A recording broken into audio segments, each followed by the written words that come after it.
रीना सिंह रायपुर के रईस परिवार से थी। उनके पति बिजनेस के चलते साल भर विदेश में रहते। बेटा दिल्ली में पढ़ाई कर रहा था। रीना जी के पास सिर्फ उनकी बड़ी कोठी और ढेर सारे नौकर चाकर थे। बड़े घर में अकेलापन जैसे दीवारों में इन्हीं दिनों गांव से नया नौकर आया विनोद। उम्र कोई 26 साल, लंबा चौड़ा, मेहनती मगर नजरें नीची रखने वाला। उसका काम था गार्डन देखना, सामान लाना और मालकिन के छोटे छोटे काम करना। धीरे धीरे रीना का मन उसके भोलेपन में उलझने लगा।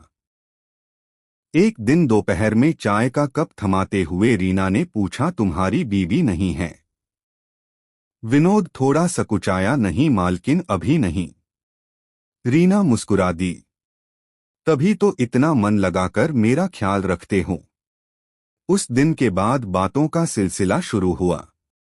कभी गार्डन में बैठे बैठे, कभी रसोई के बहाने, कभी बरामदे में बारिश देखते देखते रीना के दिल का सूनापन विनोद की मासूम बातों से भरने लगा। एक शाम बिजली चली गई। बंगले के बाकी नौकर अपने अपने काम में लगे थे। रीना डर के मारे ड्राइंग रूम में बैठी थी। विनोद, एक मोमबत्ती ले आओ। विनोद आया, मोमबत्ती रख दी, फिर खुद वहीं खड़ा रहा।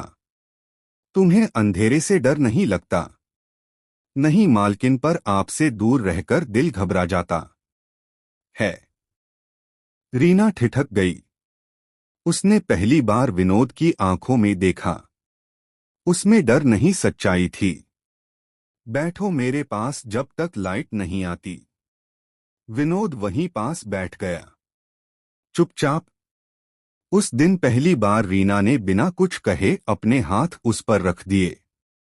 कोई कुछ नहीं बोला, पर दोनों ने महसूस कर लिया कि दिल की दीवारें अब गिर चुकी हैं। अब हर सुबह रीना नए नए बहाने से विनोद को पास बुलाती। कभी किताब पकड़वाना, कभी गार्डन में साथ चलना। विनोद का दिल भी अब उसे अपनी मालकिन नहीं, अपने किसी अपने की तरह देखने लगा था। एक दिन रीना ने साफ शब्दों में कहा, कभी तुम्हारा ख्याल आता है तो दिल हल्का हो जाता है। विनोद, तुम मेरे अकेलेपन में जैसे अपनेपन की हवा हो। विनोद झिझकते हुए बोला, मालकिन, अगर इजाजत हो तो मैं हर दिन आपके साथ रहना चाहता हूँ।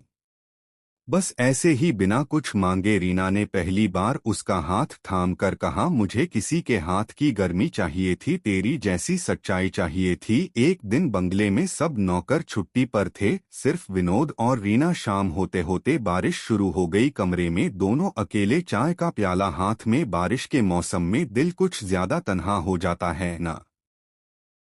रीना ने धीमे से कहा, आपके पास रहूं तो तन्हाई कैसी रहोगे? आप जहां कहोगी वहां। धीरे धीरे रीना ने विनोद का हाथ पकड़ा और अपने कमरे में ले गई। उस रात दोनों ने कोई सीमा नहीं देखी, कोई फर्क नहीं गिना। अमीरी गरीबी का फासला सिर्फ दुनिया के लिए था, उनके लिए नहीं। रीना ने कहा, आज से मेरा दिल सिर्फ तेरा है।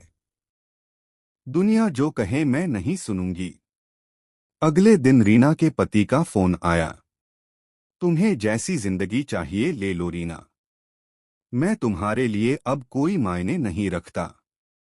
तलाक के कागज भेज रहा हूं। रीना ने बिना दुख के वह कागज साइन कर दिए।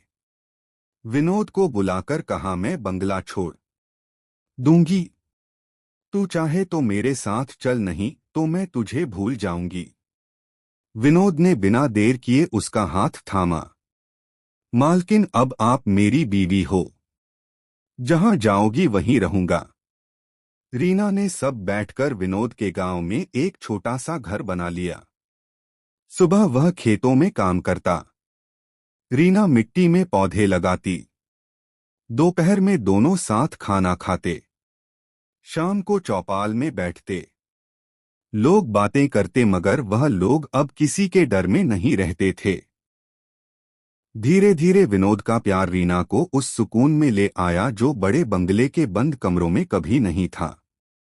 कुछ साल बाद गांव में लोगों ने देखना छोड़ दिया कि कौन मालकिन है कौन नौकर। सब उन्हें एक खुशहाल जोड़ी मानने लगे। रीना अक्सर कहती, जिस दिन तुमने मेरा हाथ थामा था विनोद, उस दिन पहली बार मुझे किसी ने इंसान समझा था। मालकिन नहीं, विनोद हर बार मुस्कुराकर कहता, और उस दिन से मैं तुम्हारे दिल का नौकर बन